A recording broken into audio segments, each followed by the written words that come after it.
Hello and welcome to my show, Shuvra Deb with you, with me, your host, Shuvra Deb. In this show, I will be discussing mental health with the aim of raising mental health awareness in our community and in society as a whole. The genesis of the show is my own pivotal life-changing experience of being in a Category 5 hurricane back in 2017. That experience led me to suffer from post-traumatic stress disorder, or PTSD. I am hosting this show in order to let you know that you are not alone if something life-changing has happened to you from which you are struggling to heal. Shuvra Deb with you focuses on a range of topics relevant to mental health and to raising awareness of issues surrounding mental health. Hello everyone and welcome back to Shuvra Deb with you, where I help you to prioritise and look after your own mental health and that of those around you. One of the areas of health, both mental and physical, about which I'm extremely passionate is movement, sport and exercise. And so today I am here live in the studio with none other than Shaunagh Brown. Woo! I love your laugh. That's right, the renowned legend who is an international rugby star. We'll be talking about all things to do with women's rugby. We'll be diving into topics about what it is to be an international rugby player as a woman, the highs, the lows, the prejudices, the support, and all sorts of other things. And then we'll also be talking about motivation and reaching goals and how you, Shaunagh, have done that to help our listeners with how they could reach theirs. But I just want to start off by saying how deeply humbled I am, how grateful I am that you're here, that you've made the time. But before I start firing off questions to you, and I know the audience is way more keen to hear from you than they are from me, I just want to give a quick introduction to you. So, Shaunagh Brown, you have been a pro athlete, it seems to me, from birth. You've competed in, the hammer throw, the shot put, the discus, strong woman events, been to the World Youth Championships, the World Junior Championships, Commonwealth Games, European Junior Championships, European Under-23 Championships, Commonwealth Youth Games, Commonwealth Senior Games, before retiring in 2014. Yeah. But, retiring, the word used loosely. After you retired, you then went on to have an illustrious rugby career, 6 years with the Harlequins, 5 years with England playing internationally. I mean, wow. Where do we start? Where do we start? Well, firstly, tell me, what is it about sports in particular and about rugby, particularly within sport, that drew you in? So rugby's only quite a recent love of my life in the last few years. But before that, it wasn't necessarily about sport, it was just about being active. So, and I'll always put it down to growing up around my boy cousins. And whilst I have an older sister, in terms of my age group and who I would play with when the family got together, it was always boys. And I wasn't necessarily a girl within the boys group, I was just another cousin. And so if they were running around, beating each other up, I obviously wanted to run around and beat them up too. If they were climbing trees, I wanted to be climbing trees. If they ran in races, not only did I want to run the race, I wanted to win. And I could never understand, because they're older than me as well, why I would never win in races. And sometimes Mum would say, oh, it's because you're a girl. And I just don't, what do you mean? It doesn't make any sense. And that didn't sink in at all.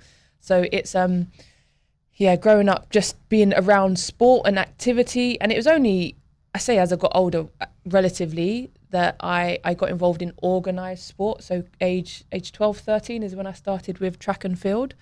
But before that, like I say, it was just about being active, just about activity.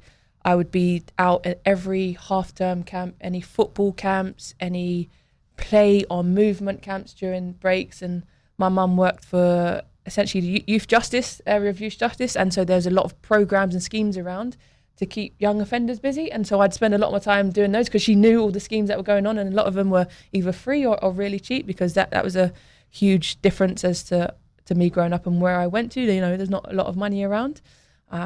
So it was just about staying active, staying busy. And as I got older, it did turn into organised sport. But for me, without movement, without activity, I would not be the person I am today, whether it's on pitch or off pitch. If it wasn't for sport, I'd be a very different person away from sport as well. Different in what way, do you think? I probably wouldn't learn to be as confident. I wouldn't be able to learn to speak to crowds of people. So not only maybe 5 to 10 people, but being able to speak to a hall of 1,000 people plus at a time, to give a speech, to be able to learn even almost how to walk with confidence and how to be present in a room, how to get people to perceive what sort of person you are, how to communicate with other people, learn more about me, learn how I best want to be communicated with it. And even bits like growing up, you'd always hear from adults that, you know, treat people how you want to be treated, and it was that mantra. And now I realise that's absolute nonsense, because the way I like to be spoken to, and especially around sport and coaching and being better, I want to be given black and white. I need to be told what I'm doing wrong and how to fix it. And then if I speak to other people like that, they would maybe get upset with me, maybe cry. I'm like, boys and girls, it's just people. And then I'm like, why are you crying? Like, I'm just telling you how to be better. But then you're in different almost culture meetings, and you learn more about each other as a team, and you realise some people do need the softer approach, and it's okay. It's just people are different. But the same way that I get annoyed if someone waffles at me with a softer approach, and then they take a while to give me what I need. I'm like, just tell me what I need to do. And I'd get angry. But equally, if I get angry at them, then they don't respond well. So it's just, there's so much in sport that I've learned away from the pitch that just helps me in life. And also the travel, I'd meet so many different people. I've travelled across the world, and the reason I'm here in Cayman is because of sport and because of coaching. So I'm literally nothing. Even when I'm injured and I can't, even a blister. Honestly, if I get a blister, I think it's the worst thing in the world, because I can't walk properly. And I'm the worst injured person ever, because I just oh no, I'm hurt. I can't possibly do anything ever. And it's like, Shaunagh, it's a blister. You need to just sit down for a couple of hours, and it might even heal itself. I'm like, well, I can't sit down. I've got to be busy. I've got to do something. Yeah. It's very much molded me as a whole entire person, but it's a lot of it is to do with sport and who I get exposed to, and what people, what environments, and I call it code switching, and being able to speak to friends who maybe sometimes on the wrong side of the law at home, but equally I could go in a room and speak to Duke of Edinburgh. I met him once just because of an award and because of sport. And again, here, being able to adapt my coaching style and how I communicate with people. So sometimes I work with kids as young as 8, 9 and 10 years old, and I speak to them in a certain way, but equally I work with the senior women's team as well. So I've got to almost give a similar message, but of course you have to give it in a different way, because they're different types of people.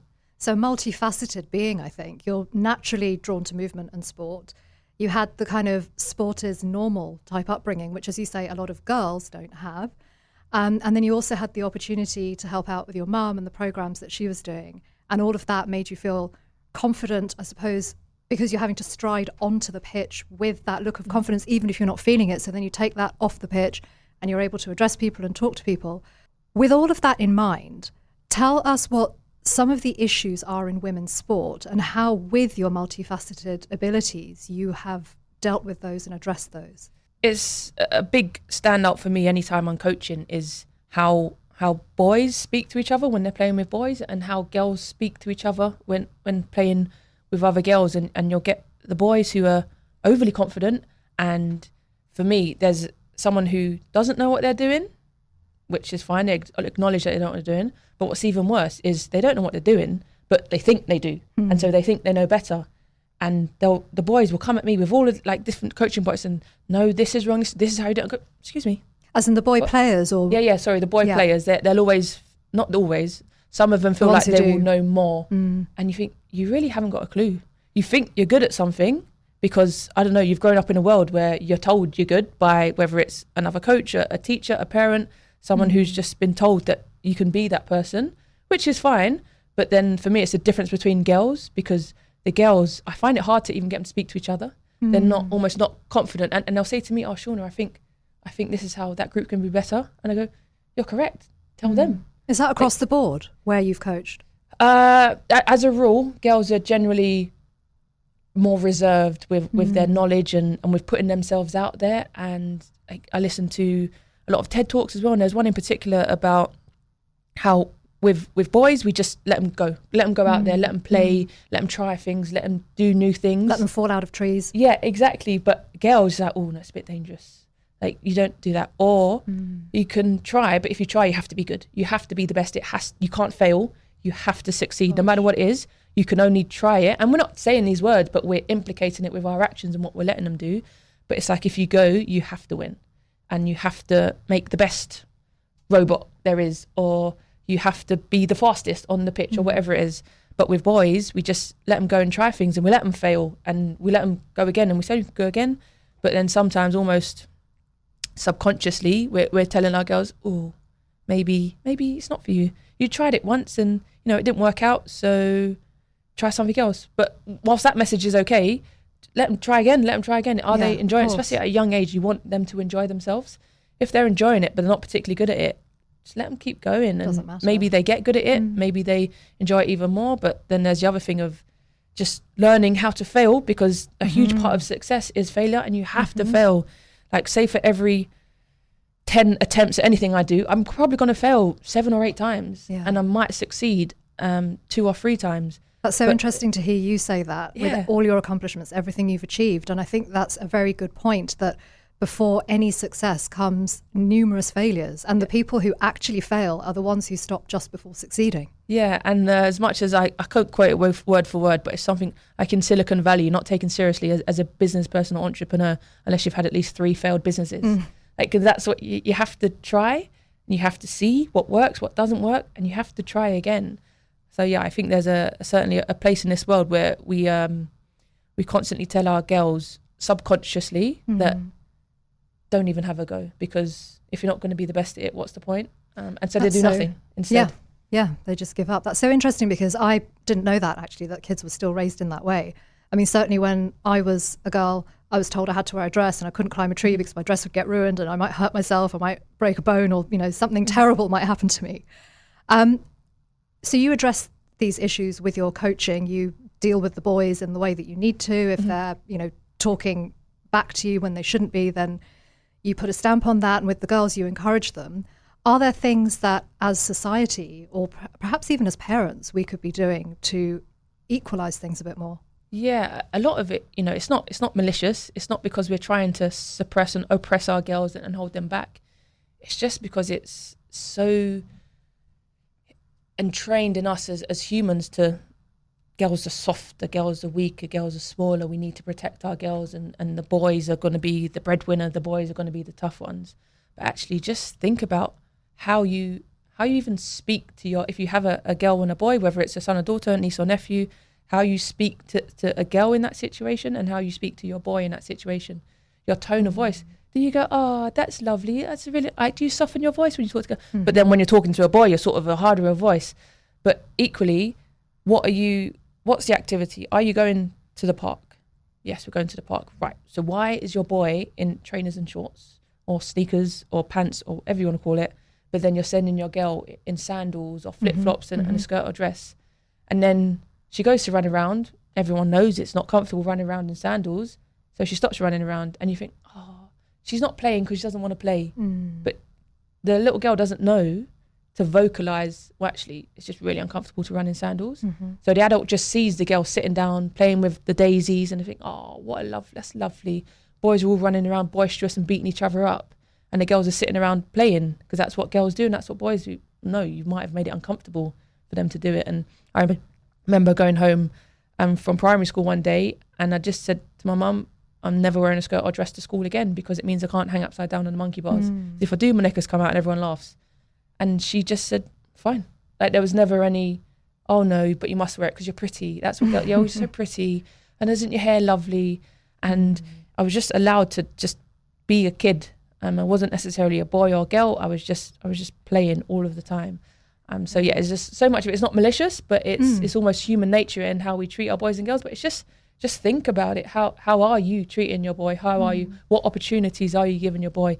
Are you sending your boy to rugby camp? And maybe you're sending your girl to, I don't know, what do girls do? Get the nails done or something like that. Get the nails done. I don't know, maybe netball? Should we say netball? Yeah, netball. But why not send them both Which to rugby? Which is played in skirts, at least it was when I played. Oh, it still is. It still is. Oh, and hockey and dresses. And hockey where you have to bend down and you're in a skirt. I mean, come on. There's a whole different But what issue. you've just said has completely blown my mind, because as you've just said, I think we as humans, we create the situation, don't we? We send the boys out in pants, trousers, whatever you want to call them, shorts, and we send the girls out in skirts and dresses. Which brings me on to one of the recent, I think it was relatively recent, the announcement from the Ireland rugby team for the Six Nations that the girls could wear, I think, was it navy shorts? Yes. So a big change to the kit. Tell us the background to that, because I know you speak about this and you've spoken about this before. Yeah, so background goes right back to Canterbury as a brand. They are a partner of the Irish rugby team, and so they have a kit launch every year, and that particular year they launched the kit with men players, but their female kit was launched with models. And obviously that's wrong, because you've got an entire Irish rugby team to choose from, and yet you chose to use models. If you're using models for the men, fine, use models for the women. But if you're using players for the men, you need to use players. So that was a huge mistake on their behalf. They have, and are still coming back from that so well. They've done so much. They came out and apologised publicly, which is huge in itself, because so many other companies and organisations would have just brushed it on the carpet and carried on as if nothing happened.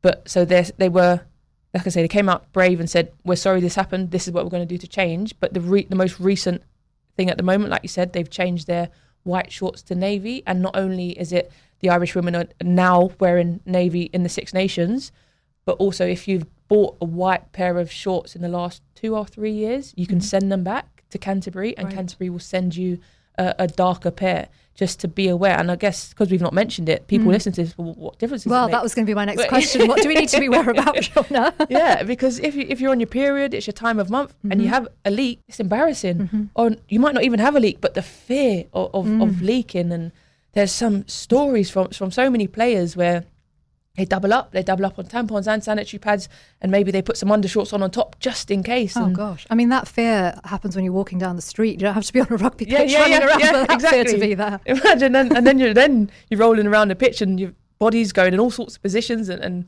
legs are going everywhere, hands are going everywhere, and it's a genuine fear. And like you say, Canterbury have made a difference this year in giving their women navy shorts, and it does, as much as I've no doubt some players would have not wanted that, some female players, because like I've had similar conversations, and some female players think, well, no, that's just tradition. Why should we change tradition? We need to wear white shorts. And actually, why not? Yeah. Why not change tradition? Yeah. We are not small men. We are not men at all. We are different. Let's acknowledge that and make changes for the sake of us. Absolutely. Or at least let there be a choice. If some women want to wear white, some women want to wear navy. Yeah. You do get political issues around sports governance and having to wear a certain kit, but in life in general, the choice is the most important thing. And even the fit of kit, so whether it's a female fit or a male fit. And by the way, there's no such thing as a unisex fit, because we all know that means men's. It's just it actually does. It means no fit at all if you're a woman. Yeah, it just sort of sits on top of your shoulders and around your waist. Yeah. But well, it's like cycling shorts. I used to do a lot of road cycling, not professionally or anything, not like you, but just as a hobbyist. And it makes a huge world of difference for there to be padded shorts that are particularly for women. Yeah. And British cycling have, obviously come a long way with that. Do you see rugby, international rugby, local rugby getting to that level?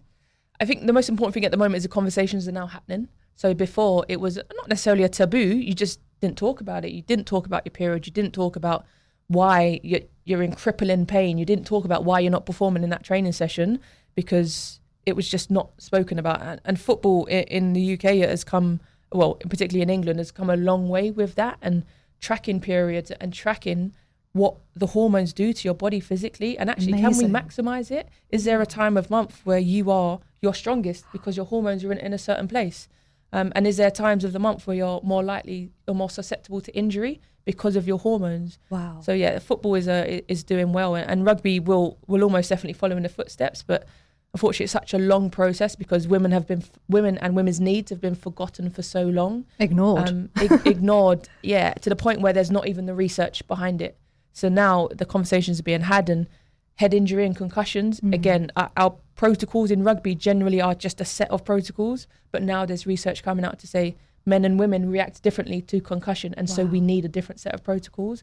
But again, the research hasn't previously been there, and it is now getting there to the point where literally as players that you're given gum shields to wear, you're given like things that read your hormones, you get sort of not a watch but a band around your wrist. You might have a ring that reads your blood pressure levels. Like, there's so much research going on and being asked of by players, so it's finally being acknowledged that we're different and we have different needs. That is amazing. I had no idea. I was so glad that you said this, because I mean, wow, that's just blown my mind.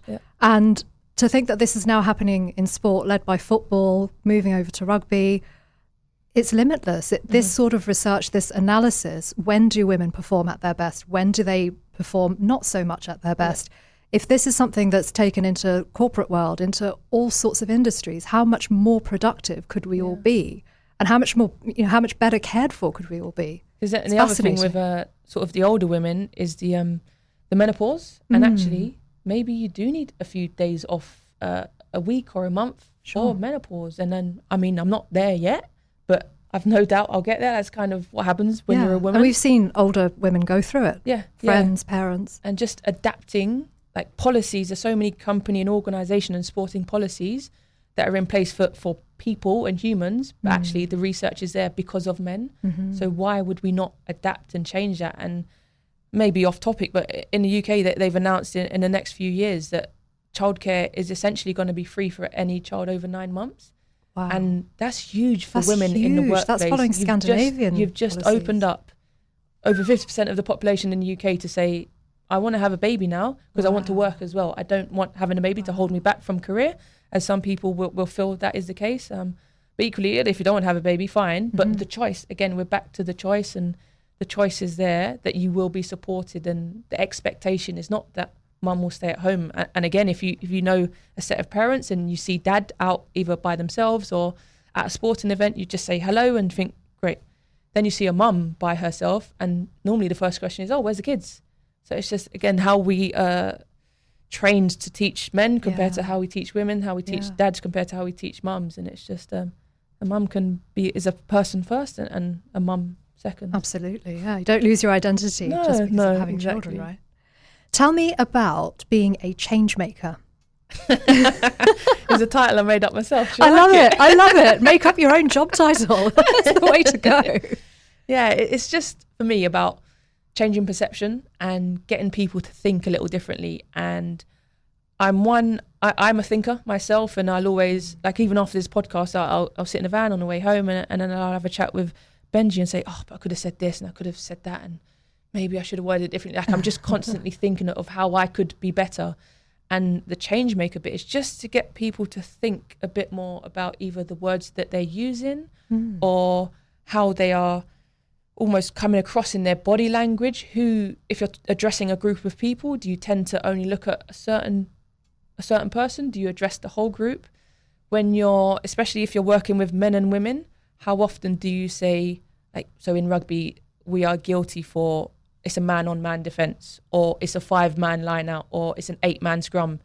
And I hear it, and I'm literally like, that's a whole group of girls and women. You're not even coaching boys, and yet you're telling the girls to do an 8-man scrum. It just trips off the tongue too easily. Yeah, because that's just our normal. That's what we say. And so just that little comments, oh, I didn't realise there was any, and sarcasm is a great thing for me. I get a lot of my message across in sarcasm. And I go, oh, blimey, where's the men then? Where are they coming? And they go, what are you talking? And then they go, what are you talking about? I said, you just said 8-man scrum and you've got 20 girls over there. Oh, I didn't even realise. So it's not like trying to berate someone and talk them down and make them feel like you've got it wrong, so don't say anything.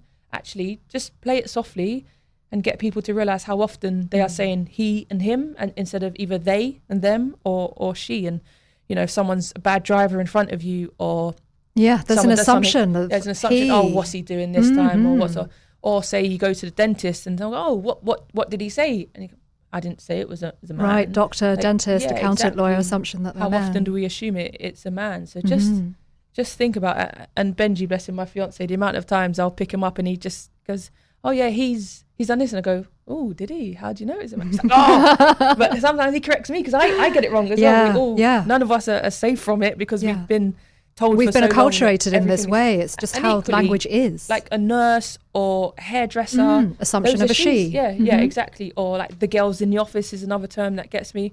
So first off, they're very unlikely to be girls because that would be under 18 and they're probably supposed to be in school. Or at least women, but there might be some men in the office as well. So it's just trying to get everyone on board. And like I say, I trip up just as often as anyone else, but it's just then correcting it myself in my head, or an external voice coming in and saying, what about she? And I go, oh yeah. That's so funny. I do the same thing. I try to be so self-aware every day. How can I be better? And then something will catch me and I'll just fail. Yeah. And then in my head I think, oh my gosh, I just assumed that was a man. I didn't say it out loud, but in my head I pictured a man, and it's not. And I've just been not called out because I didn't say it out loud, but I get it. I totally get it wrong. But we have to be in a place where you have to, in a safe environment where you are allowed to get it wrong. And the same comes for cultural and racial issues. And you have to be allowed to say the wrong thing sometimes. And for me, one of the terms I don't like it is coloured. I don't like being referred to as coloured. And some people do, fine. But I don't. If someone refers to me as coloured, I'll go, no, mixed race. Or half caste is another one. I go, no, I'm mixed race. And it's then how they respond to that. They go, oh, well, it's all the same thing. Oh. Rude. Yeah. But sometimes, oh, I'm so sorry, I got it wrong. I didn't know. And so next time, if they keep saying it wrong, that's when you have an issue. But if them trying to get it right, and like I say, being in a safe enough space to allow them to get it wrong, but then feeling safe enough to correct them as well. I think it's important to tell people how you feel, how you identify, whatever it is, because it's also what we've grown up with. So some of the terms that you've just used, I think, well, certainly I grew up with it. I'm slightly older than you, probably about 10 years older. So those terms when we were growing up were fine. Second nature, no, I mean, even if people felt, when somebody said it, they felt bad about themselves and they wanted to come out and say, actually, I would prefer if you referred to me in a different way. Those conversations just wouldn't be had. So how wonderful that we're having them now. Yeah, exactly. And it's just being in an environment, and there is a time and a place to call someone up on something or pick out what they've said as wrong. Like if someone said it wrong in a room of, they're doing a meeting and there's maybe 20 people in the room, and someone said the word coloured, I wouldn't put my hand up and say, oh, excuse me, that's wrong. What I would do personally is wait for that to finish, take them to the side and just say, oh, by the way, I think it's what I would prefer, and it's commonly known that you would say black, brown or mixed race, and maybe some people don't even like black and brown, but it's just learning your audience and who you're talking to, and just trying to stay ahead of it, because another one people get tripped up on is LGBTQI+. And letters keep adding on, and they do. It is hard. It is hard to keep up, and I fully acknowledge that. And some cultures I'm not completely all over, and so I learn as well. So as much as I try and think of others and I try and learn about people and their cultures, you do get it wrong, but it's then how you react when you're picked up as to what to say, how to say it, and maybe even who to say it to, and learning that maybe in your household you can use a certain term, but when you're out in a public space, we have to use a different term. Not to offend people. Yeah, exactly. So moving on to class issues, you've spoken about this before as well. What are the class issues that women face in accessing rugby, particularly in the UK? How long have you got? Most of my rugby watching, I haven't ever played, I'm not as brave as you, was in southwest London. I really don't need to say any more, do I? To the British listeners, you'll know what I mean. So in England, even to this day, it is very much as England rugby are trying to change perception, and they are trying so hard, and I have to clap my hands to them every time they try something new, but it is still very much a sport for white middle class boys and men, and particularly private schools. So I went to hence my reference to southwest London. And there's a lot of fancy people in South. There's equally not so fancy people, or I wouldn't call them that actually, people who don't go to fee paying schools. There's a mixture, but there's quite a decent amount of money in southwest London, and in London in general actually, shall we say. But it's trying to get people to realise you don't have to have money to play rugby. And in fact, as from my experience, rugby is one of the cheaper sports, because you just pay, you might pay a membership fee, you might even not pay a membership fee. Wow. You turn up and you need boots at some point, but you can turn up to a session in trainers, shorts, t-shirt, trainers and a bottle of water, and we can do rugby. Amazing. And yes, the more you get into it, the more equipment there is to buy. But even then, you're probably looking at just a pair of boots or maybe a ball. We're not talking about, needing a horse for equestrian events. We're not talking about needing a jet ski for jet ski riding. We're not talking about maintenance on things and the travel. You're not having to carry a go-kart with you on the back. So you just need to get yourself places. And like I say, from my experiences, rugby is one of the cheaper sports, and it's just the perception that we're battling. And the perception is there for a reason, because it is generally played in private schools in England. And state schools are coming aboard, and slowly it is changing. But then in terms of women, I think the women's game is a lot further ahead in battling those class issues, because when I hear stories of boys and men's rugby and that transition from boys into senior rugby, that it is still a bit about what school you go to. It is still a bit about who your dad is, and it might be about who your mum is, who your uncle, who your auntie is. who your coach is. But in the women's game, again, from my experience, it's not that. If I could watch a game of rugby and I could identify 2 or 3 standout players within a few minutes, even just their attitude and their want to, if they're not on the ball, and this is probably alienating a lot of people now if I actually start talking about rugby, but you can just tell who's upright, standing straight, who's talking to their teamates, who's got a positive body language. Yeah, that applies across the board. Yeah, who looks defeated. Not just rugby. Exactly. So yeah, women and girls rugby is ahead of men because it's not been available to us for as long as boys and men, and so those entrenched issues are not there as much, and it's not about what school you go to or who's coached you. It's about who turns up to training, not just physically but mentally, and has the right attitude. And so I think as a girl from a non-fee paying school, it's a lot easier to excel in the women's game as opposed to a boy from a non-fee paying school that maybe they can not even get a game in the first place. So yeah, there's a less of a class issue for me in the women's game than there is in the men's. That's interesting. Following on from that and accessing the sport, how early in life does someone need to commit to be it professional rugby or professional sport generally? Well, I didn't start playing rugby till I was 25, and I didn't go professional until I was 29. So not particularly early, but what has been important to my success and to succeed so quickly within rugby, because within 2 years of starting the sport, I was playing for England. But that's not by birthright. That's not by luck. It's not because I was born an athlete. It's because I worked so hard for so long, and I didn't realise catching is a big thing. I didn't realise it was such a specialised skill.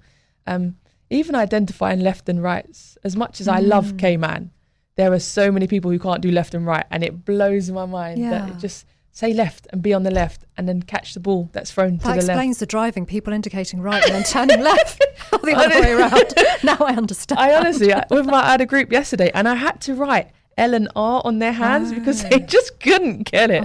And I have no idea why. Maybe it's too much American influence, dare I say, and the different sides of the roads and all of that stuff. I don't know. Maybe because in America, of course, they drive on the other side. Maybe that's got something to do with it. But I know I had issues when my driving instructor was giving me lessons. He would have to bang on the dashboard and put his left hand out with the sign L with his thumb pointing to the right and his index finger pointing up. So I had to be shouted L and the banging on the dashboard. Otherwise I'd go stuck right. with you. Yeah, otherwise we'd just go around in a circle with me going right continuously. So maybe it's just one of those things for some people. I don't know. Yeah, just catch the ball and run. And if you're on the left, say left, and if you're on the right, say right. But apparently it's a specialised skill. You and my driving instructor should work together. So would you say that there might be an age that could be considered too late, for example, to get into professional sport? It depends on what sport. If you look at the likes of gymnastics, trampolining, not that I was ever in that area and far too big for that. But maybe I wasn't if I started younger, but they start young, like 18 months. And there's just certain things you can do when you're so young that you then can't do as you get older. But I would never say no to somebody in my circumstance playing rugby. I'd never say no to someone playing rugby. I would never, if someone says they want to be a professional rugby player, I would not say, no, you're too old. In my head, I might think that, but there's not a chance I'm going to say it out loud. But also, I'm going to try and help that person achieve their dreams. I'm going to try and make that person the best rugby player they can be. And maybe then they realise, there's certain things that my body physically can't do at this age. And maybe it was a pipe dream, but let them have a dream in the first place. Absolutely. Like, imagine just shooting someone's just shoot them down, just confidence. let their heart out to you and told you that their biggest dream and ambition is to be a professional cyclist, and with no research or backing of no understanding of their knowledge, you've gone, nah, you're too old. You think, well, that's a big, and then that probably person's never going to admit their dreams again out loud. So just kind of and just like with children, you've almost got to let them, I don't know, fall down the stairs, and then they're probably not going to go up the stairs again badly. You've got to let them make their own mistakes, or let them do wrong, or let them try something to realise that it's probably a bit harder than I thought, but at least I tried it, and I've learned a lot along the way. Well, that's it. That's what I was about to say. The best part of trying something difficult, like a difficult sport, whether that's long distance cycling, whether that's running around the rugby pitch for 80 minutes and getting thrown about and punched and tossed about and all the rest of it, all of that. Even if the person then doesn't make it to the Tour de France or play for England or whatever it might be, what they will have learned from that experience is just going to help them to grow so much. So Shaunagh, along with all of your amazing accomplishments and achievements, you have also starred in your very own film. No Woman, No Try, which I recommend the listeners to watch. It's available, I believe, on Amazon UK only at the moment, which means that for my overseas listeners, if you've got VPNs, you'll be able to make it work through that. One of the reviewers I was looking up today says that if you are human, you will relate.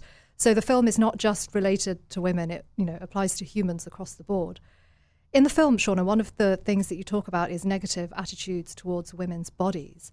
And this image obsession, if you like, it runs across all industries. It runs across, not even industries, just life generally. So Ariana Grande, Selena Gomez, Adele, Jonah Hill have all come out recently and actually had to ask people to stop commenting on their bodies. Since filming No Woman, No Try, have you seen any positive changes towards any of the more negative attitudes towards women's bodies and comments, and men's bodies as well, actually, for that matter? The biggest changes that you see or hear, more importantly, is people talking about it, and like you say, is the well-known celebrities coming out and just saying, not for good, not for bad, you just don't need to comment on how I look. And I find it as well, when you look a certain way and you do get compliments, and people, and I say, I don't need to hear that. Or I know they say, oh, you look nice, and I go, I know, because I do know, and I dressed myself and I chose to put clothes on because that's what I want to look like. And some people say, all right, don't be big-headed. Just think, if you was judged every time you walked out your house, even good, like someone saying it out loud, they're just commenting on something every time, it gets exhausting. And yes, you might think you're being nice, and yes, you might think you're giving someone a compliment, but sometimes just let people be, and maybe compliment on something they said, compliment on something with substance. And yeah, if they got a nice pair of trainers on and you like them, then comment, but you're not going to say all nice trainers every time you see the same pair of trainers. So why do you do it to a human being and a human body? It's a tough one, because sometimes it is good comments, but actually sometimes the good comments are as tiring as the bad. And for me, particularly living in England and of an ethnic minority, and I have afro hair, I have curly hair, and I can change my hairstyle 3 or 4 times in one day. And it's not because I'm attention seeking, it's not because I want people to comment on it, it's just because sometimes different hairstyles suit different activities. I might get braids for a rugby session, I might take it out, I might put it in 2, whatever it is. But then to just constantly someone say, oh, I like that hairstyle, and some of them, which blows my mind, say, oh, don't like that hairstyle. And I go, I didn't ask. I do not care that you don't like it. If I asked, how do you like my hair? I would appreciate an honest answer. If that's a yes or a no, I do or don't like your hair. But if I haven't asked, please don't judge me, either for good or for ill. It's just sometimes it just is what it is. And do you think this focus on image, on looks, perhaps is more sort of thrown at girls at women than it is at boys and at men? And I mean, I personally think it is, and I think what that does is it follows on from what you were saying before. It just exacerbates this notion of, oh, you're a pretty young girl, don't ruin your long hair or your nails or your skirt by climbing that tree or going rolling around in the mud. I think so. It's hard, like, even to answer this, because this is all about perception, and I'm sure there'll be men listening to this and going, well, actually, if I have a bit too much to drink of a month or too much to eat, someone comments on my belly, and I don't like that either. But that doesn't take away from someone else's experience. So I would say more it's across the board of people just commenting on other people when you don't need to.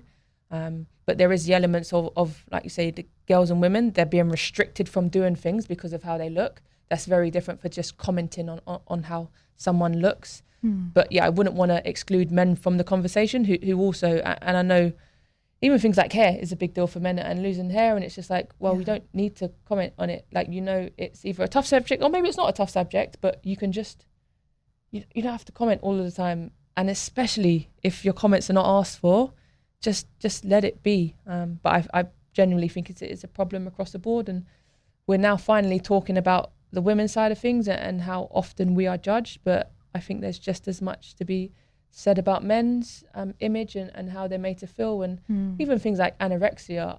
I feel like I've been brought up to it again. Just think anorexia, you think of a woman.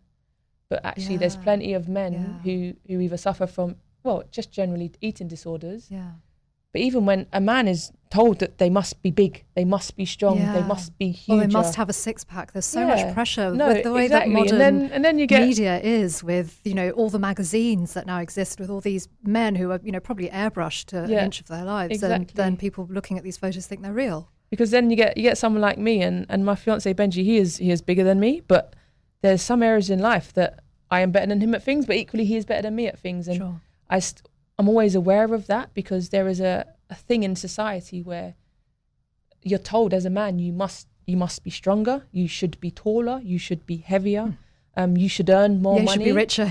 Your wife should take your name, and if she doesn't, then it's an insult to you. So it's just realizing that it is everyone's struggles, and like I say, like men have their own pressures. Sometimes yes, they're different pressures, but men have their own pressures too, and I'm lucky in that I've learned to just love all 100 kilos, all 220 pounds and 5'10" of myself, and I've found a man who also loves it too.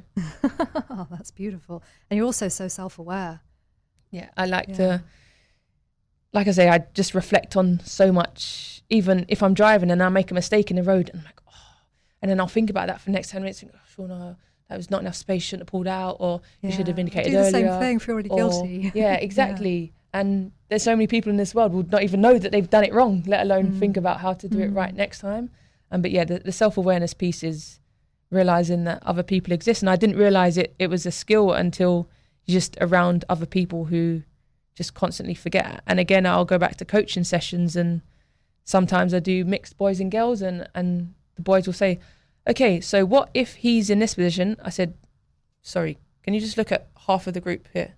You realize they're not he's. Oh, no, I didn't mean that. Well, you said he. And even thinking of names of games, and King of the Ring normally comes up, and I'll stop him. I'll go, whoa. So you're telling me you're forgetting 50% of the population exist? And they're like, what are you talking about, Shaunagh? Because sometimes I do think they think, just have a break. Just have a day off from all of that thinking business. And I go, why would you be called King of the Ring and half of the group are girls? That's all right. And I don't see anything wrong with it. I said, okay, let's call it Queen of the Ring. No, not doing that, because I'm not a girl. Well, it's exactly the same. It dawns on them. Let's just call it Champ of the Ring, or let's call it Warrior of the Ring, or whatever. And they go, oh. And I don't know if it sinks in at all. I hope just a little bit, even just to one or two of the boys. Well, repetition is the key. Imagine they go home and say something to their parents. Nope, you said he, and you don't know whether the doctor's a man or woman. That would be a win. That would be great. That would be great. Maybe they are. You talked about coaching. How does coaching compare with playing? Obviously, they're two very different things. I would actually say coaching's harder. So as a player, playing is harder physically, but I'm a person who would just turn up to train, and go home again and sleep. As a coach, you have to not only plan that session, you have to plan the whole block, say 6 to 8 weeks in advance, and you have to track back from whether it's a particular game or tournament you're leaning towards. And you have to have a plan going in. And not only do you have a plan, you have to tell other people who are coaching with you your plan so you can coordinate. You then get to training early, you set up the session, and then you find a way to communicate the session as such. And then even afterwards, you go back, and depending on what level you play at, you might be able to watch training back. So then as a coach, you watch training back, you review training, you then send out footage to the players. And it's just constant as a coach, where, like I say, for me, there's other types of players out there. But for me, I would pretty much turn up to training, do what I can do, like best attitude, always be early, always have the right kit, etc. But once training was done, I'd just go home. And yes, I would watch training back, and I would still be involved in rugby by watching things and learning and having conversations. But physically, I was done, and no one else was relying on me to sort of know anymore. But as a coach, it's constant, it's relentless, and learning different people's styles of learning, and accepting that you can just say words to a group and they'll go and do it. But to some groups, you have to have a demonstration, you have to have a walkthrough. And sometimes you have to be so specific. Like, I'll just say, see that line over there? Run from that line. Okay, so what side of that line do we run? And what speed do I just go to the line and run? So it's just that bit. I'm like, oh my gosh, just move around. Yeah. But yeah, you have to cater for a lot of people as a coach. And like I say, as a player, you just you're looking after your teammates, yes, but your sole focus, you're allowed to focus on you because that's your training time. Which one, dare I ask, which one do you enjoy more? Or is it you can't really compare because they're just so different? Oh, I do really like playing rugby. Yeah. But I'm still happy with my decision to retire and get into coaching. I'm not sure if coaching is my long term, but this is all part of it. This is all part of trying it out. And I've never coached regularly before, like I am doing here in Cayman. So it's just discovering what I want to do next.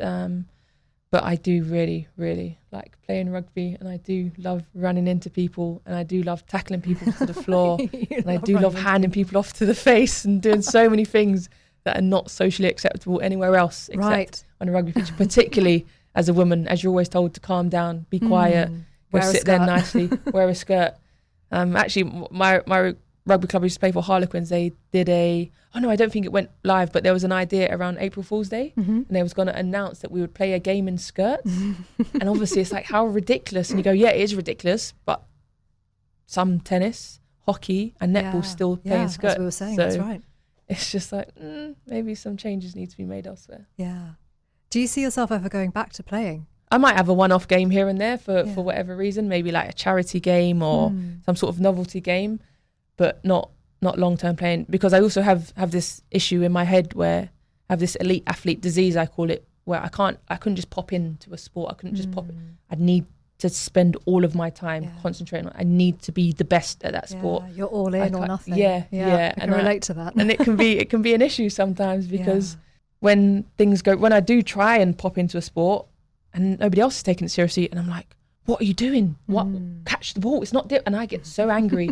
I'm like, it's not fair to them, because they are here just for a good time, and that's completely okay. If you want to do a sport for the social side, that's fine, but it's not good for my mental state to play sports socially, because I just don't understand how people are okay with losing sometimes. You can lose, it's fine, but we need to not be okay with it because next week we want to win.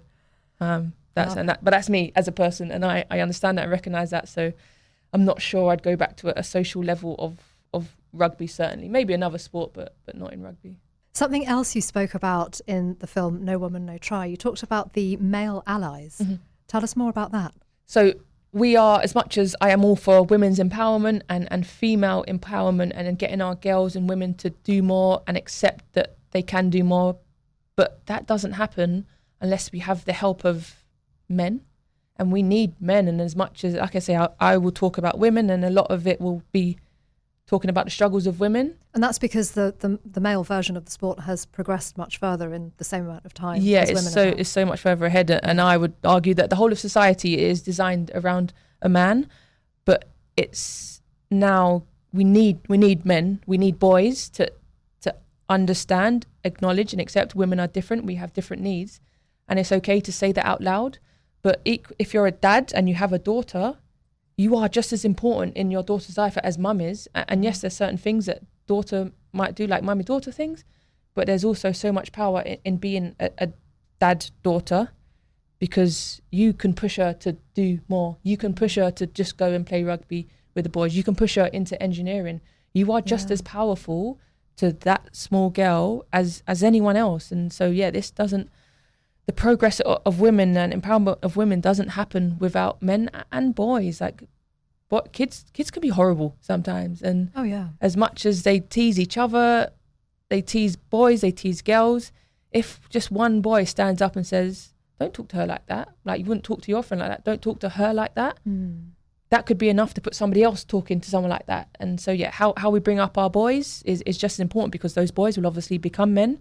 And so we need to get our youngsters realising that they have just as much power over looking after our girls as boys do, and just looking after each other. And a lot of it is just be a bit nicer to people. You don't have to be horrible. So mean. And a lot of it is not malicious, and it is just, you think what it is. And again, it's if just I'm people coaching, fighting for identity, perhaps. Yeah, and it is people wanting to be, the big dog in the room, and people wanting to be the dominant one. But guess what? Us as adults realise, and we see what's happening with kids, and dare I say, you can tell a little bit about home life by how a child acts in public. And when I'm coaching them, whether it's in schools or at the club, you can sort of tell who's treated sometimes in what sort of way by how they conduct themselves in public. And if I see good or hear good, I will always tell that child, like, just thank you for standing up for her. You don't even know her name because you don't know, but you stood up for her. That's so important. And she might not say thank you, she might not even realize how important, but I, as an adult, as a female adult, I realize how important it is. And it's just that one little comment, and he's like, oh, thanks, coach. And that child might remember that for years to come, and might continue to intervene and help another person for years to come because of that one encouraging comment. Yeah, and it's just that becomes their second nature then. And sometimes they don't realize how great of an effect they have on someone else, because it's second nature to them, just looking after other people for different reasons. And yes, we're talking about men and women, but this could be a conversation about religion and someone standing up for someone who wears a hijab, or a man standing up for a woman who needs a private space to breastfeed a child. It's just standing up for someone else that's not necessarily your sort of, might be considered the underdog. Yeah, and something that maybe directly doesn't affect you. So if I stood up for someone who is Muslim, people might take more note because they're like, but you're not Muslim, like, why do you care? And you go, well, of course I care, because they're a human. And a man standing up for a woman, I would suggest more people will go, oh, well, if he cares about her, maybe I should care about her. And someone who's white standing up for someone who is black, it's like, oh, it's not even a conversation, but you're standing up for something that doesn't affect you. Like, for me, as a person of color, as I would call myself, you just get exhausted standing up for yourself all the time. Yeah. And even something as simple as a name. So my name is Shaunagh, but it's spelt with a silent GH on the end. And sometimes I just can't be bothered to correct people. Oh yeah, I get various pronunciations of my name too. I sort of gave up correcting people, and now I've taken it back up again. Yeah, and so then if somebody else corrects them for you, that's like just a little weight off your shoulder that I just can't be bothered to correct you anymore. But somebody else standing up for you is even more powerful, I think. Yeah. And it's just a nice thing to do. It makes you feel good. Yeah. And learn someone's name in the first place helps. Wow, yeah. And don't just try and shorten it. Oh, I can't say that, I'm just going to call you D. You're like, no, that's not my name. Back onto rugby and audience numbers. So I saw some recent figures on Six Nations attendances and TV viewing. So attendances have increased by 62% and viewings on TV by 64% respectively, which is great news. It seems like there's a momentum going. What can we do as fans, as supporters, as society to keep the momentum up, to keep it going? Just watch as much. If you're a sports fan, then you should be a sports fan. You watch sport, whether it be men or women, and whether it be boys or girls. If you are a rugby fan, just go and watch rugby and talk about it. If you are a cycling fan, you just go and watch cycling and don't think, oh, the women are on, I'll leave now, or the women are on TV, I'll turn the TV off now. Just be a fan of the sport and spread the word as well. And especially if you've got something positive to say about the sport, whether it be men or women, say it out loud.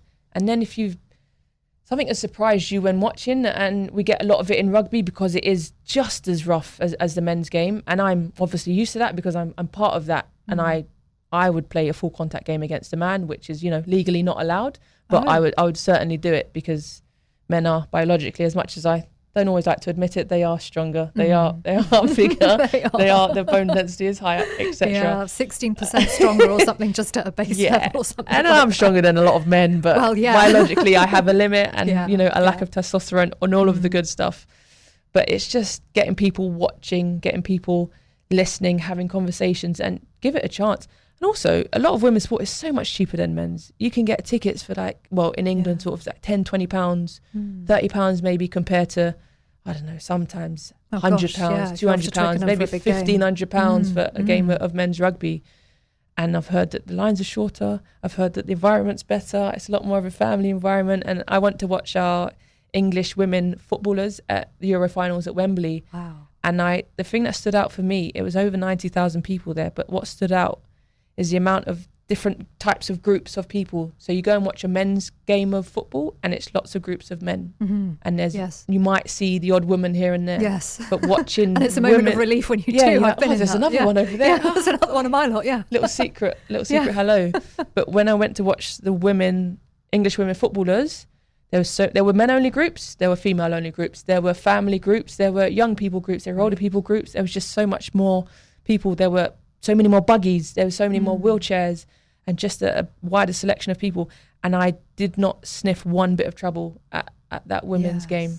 Whereas men's football is almost a given that there's going to be a fight international at some point. news. Yeah, exactly. Yeah. Whereas the women's game, it was a lot more pleasant, and nobody's just chanting horrible things at each other on the train on the way up and all of that. And that can be quite fear-inducing. I mean, coming back from men's football games where that kind of chanting has been in the same train carriage that I'm in on the London Underground, it's scary. Yeah, exactly. And I would go so far as even, so within rugby, people who watch football and go to watch football, they get used to home and away stands. In rugby, there is no home and away stands. Everyone sits wherever they want. But also, drinking, whether it be alcohol or soft, you can't take your drink out onto the terraces in football because people throw drinks at each other, or they throw the bottles on the pitch or whatever. Or they drink too much and get out of control. Yeah, but then in rugby, you can take your drink to the terraces and you can watch while having your drink.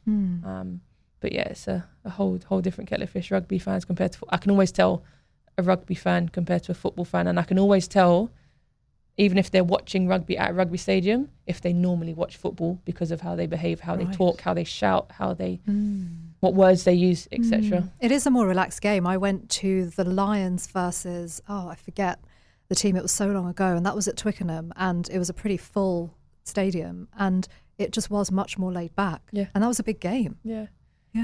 Previously it's been said like rugby is a sport for gentlemen played by thugs, but I wouldn't go that far anymore. No, it's a sport for pleasant people. Yeah, that's all. And even if you want to hit someone, you can do as long as you're on the pitch and they're in an opposite colour shirt, rules. And you're within the laws of the game. Yeah, exactly. Yeah, exactly.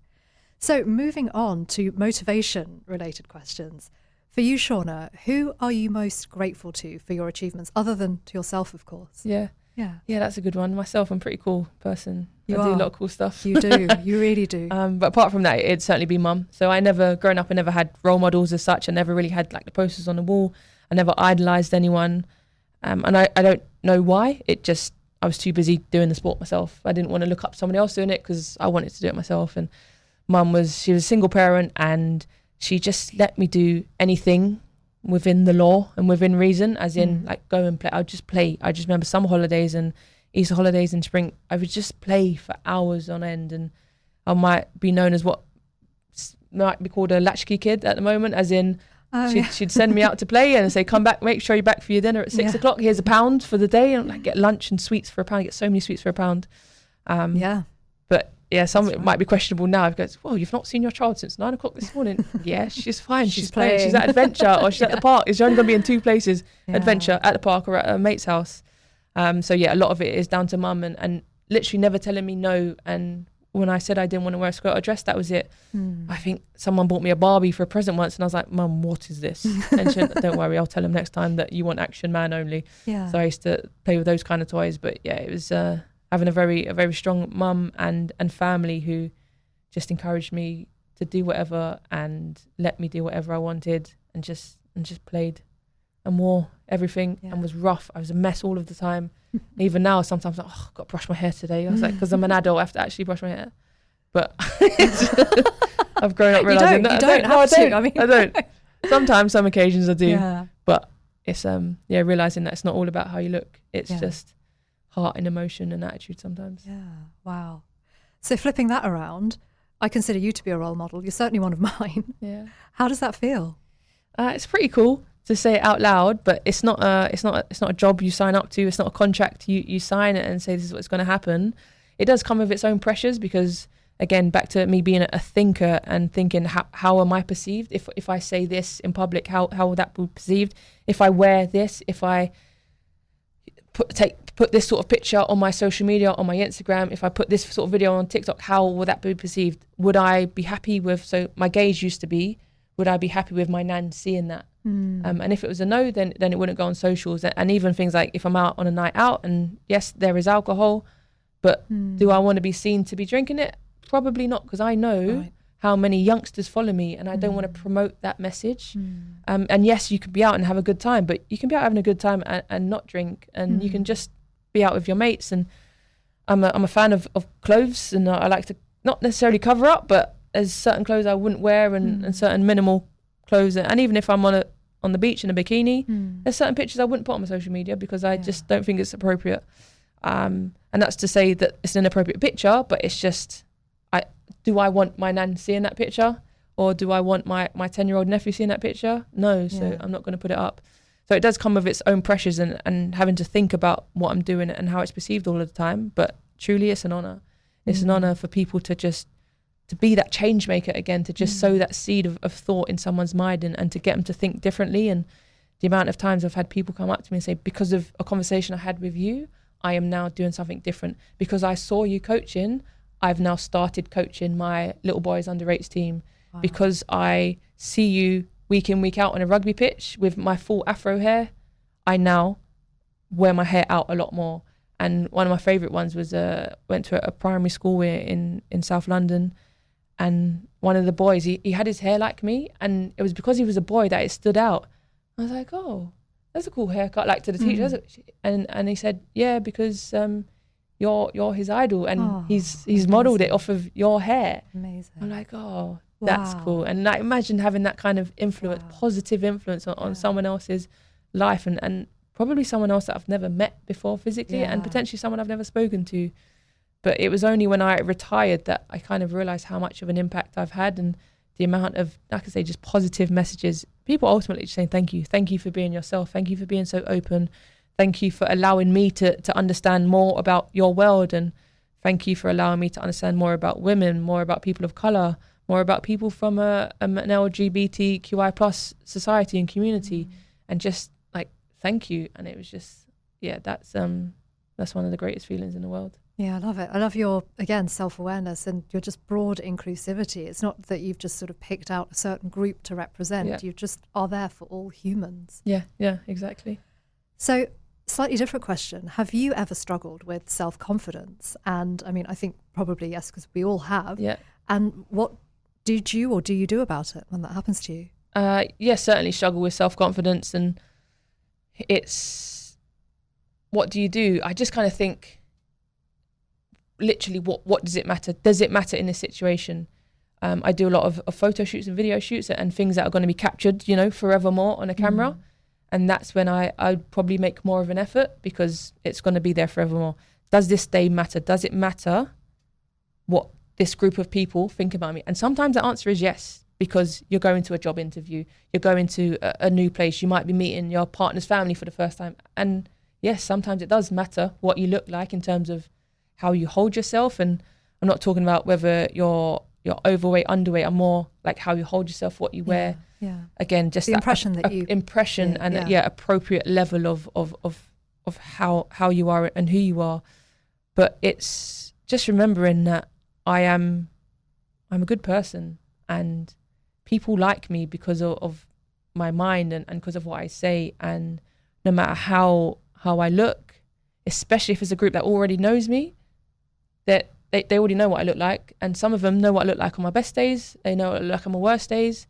And so most of the time I'm just in between, and I turn up and I'm a good person. So if you want to change how you look, that's a whole different situation, and you make those changes if you want to. But if you are content with how you look, if you've accepted, I've accepted, I'm not going to say 220 pounds or 100 kilos. I'm never going to be 50 kilos. I'm never going to be You don't want to be. Sometimes I look at the size of my legs, especially when I'm flying on an aeroplane and I'm unsocially close next to someone I don't know.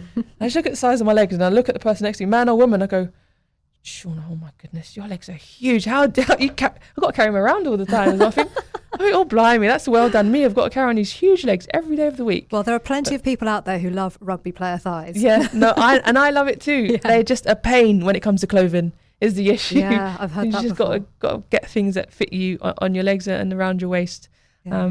Cycling as well. I used to have two wardrobes. The 6 months when I was cycling would be 2 sizes bigger, and the 6 months when I wasn't cycling would be 2 sizes smaller. Yeah, and I guess just in terms of like direct advice of how to help, if you're struggling with how you look, just speak to a friend, ask them, name 3 things that I'm good at. You speak to someone else and ask them to name 3 things that you're good at, and I bet you'll be surprised at the 3 things that they tell you. Yeah. Because I'd also suggest someone else says out loud about themselves, like me, Shaunagh, if I were to name 3 things I'm good at, what would they be?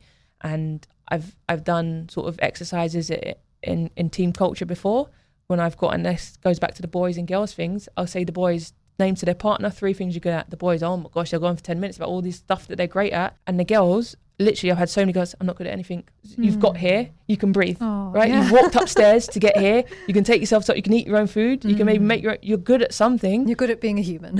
Yeah. But it is normally they're normally very good at things, but they're just underrate themselves. So yeah, it's just have those conversations, and you understand what sort of person makes you feel good when you're around them. You know who drains you, you know who adds to you, and you know who neutralizes you. And sometimes you need to take yourself out of an environment where someone is constantly telling you, oh no, I don't think you should do that. Yeah, it's not the right idea. And just go around someone who's positive and who adds to your life. And there is a place for a bit of everyone. And sometimes, like, I need to be taken down a notch or two sometimes. And sometimes, Shaunagh, no, you're wrong. You're talking nonsense, and this is why. But equally, sometimes I just need my hype woman or hype man to go, yeah, that's a great idea. And then I look back and I think, that's the worst idea ever.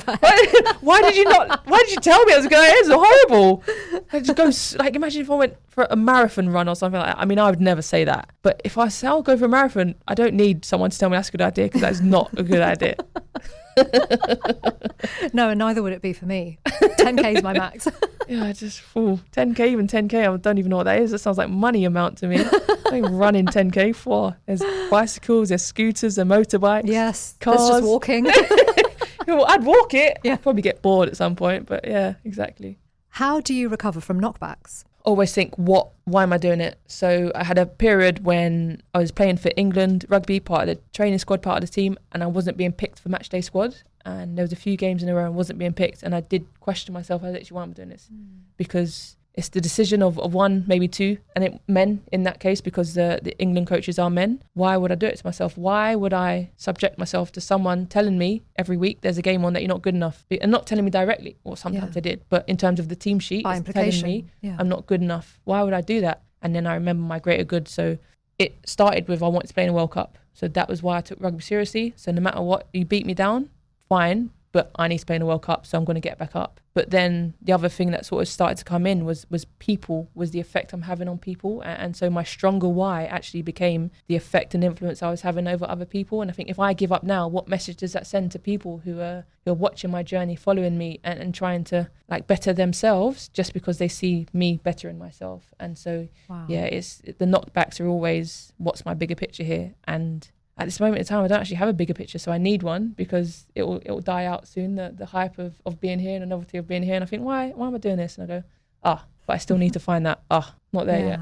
Wow, that's just, again, blown my mind. In your more quieter moments, do you have practices, either spiritual or sporting or otherwise, that you like to do, whether it's to ground yourself, to build yourself up, or something that you align with? Yeah, so I wouldn't say necessarily have practices, but understanding me and my energy and my person that I am and where I get my energy from. And actually, I get my energy from being alone. And as confident as I am as a person and as outspoken as I can be and as much people as I speak to on a daily and weekly basis, I actually get my energy from being by myself, whether it's watching TV and just Netflix and chill kind of thing, and spending time with my fiance, because we can sit silently in a room for hours and not speak, and that's fine. Beautiful. It's not awkward. Silence. And sometimes I'll think I want to comment on the silence, but then I'm going to break the silence, and that makes no sense. But it's so just funny. I actually get my energy from, and I literally have to recharge it back. And so many people will understand like the social battery, and I can't be around people constantly, but I have to have days where I'm by myself or just with Benji. But I do also need the days of people, but it's finding that balance. So my biggest practice is recognizing in myself that when it's time to not necessarily go home, but just be by myself or just be with Benj and just regather and recharge the social batteries. Amazing. Thank you so much. Is there anything else that you want to say, anything part of your message, or just something you want people to hear? It would be around just try something new. Try something new that you've always wanted, but you've always found an excuse as to why it won't work. And it doesn't have to make sense either. You can just try it because you want to do it, not because a parent is telling you, not because potentially your child is telling you, or because someone else expects you to, or maybe they expect you to not do it. Just go out and try, and you can make time for it no matter what it is. Doesn't matter how busy you are. anyone who says, oh, I'm too busy to do anything new, I always say, what's your screen time? What's your weekly screen time? Is it 7, 8, 9 hours a day? Well, I suggest you've got a bit of spare time on your hands. Just take an hour to go and do something different. It doesn't have to be active. It could just be going to meet a new big group of people. It might just be going for a walk. It might be something completely out of your comfort zone, but you've got this. If you give it a try, at least you know then, and you best to live with no regrets. And even if you're a parent, you're allowed to be your own person first. And I'm not a parent yet, but I'm very sure when I have children, I will remind them that I am the most important person in my life. You lot come second, and poor Benji has to come third. But if we're good, if parents are good, then the child's going to be even better. Thank you. And thank you everyone for listening. Tune in to my show, Shuvra Deb with you, every Thursday, right here on Bobo FM 89.1 at 2 p.m. And you can also catch me on my podcast, available on Spotify, Apple and Google. Just look for me, Shuvra Deb with you. And if you are listening on the podcast, please do follow, rate, review and share my show. I would be so grateful to you. Thank you for listening. See you next time. Bye for now. Thank you all so much for tuning in and for listening to Shuvra Deb with you. And please do tune in every Thursday at 2 p.m. on Bobo FM 89.1 for more topics related to and relevant to mental health. If any of you would like to reach out to me directly about any of the issues I've discussed, please do email me at shuvradeb82@gmail.com. That's spelt SHUVRADEB, the numbers 82 @gmail.com. Thank you so much for tuning in and listening.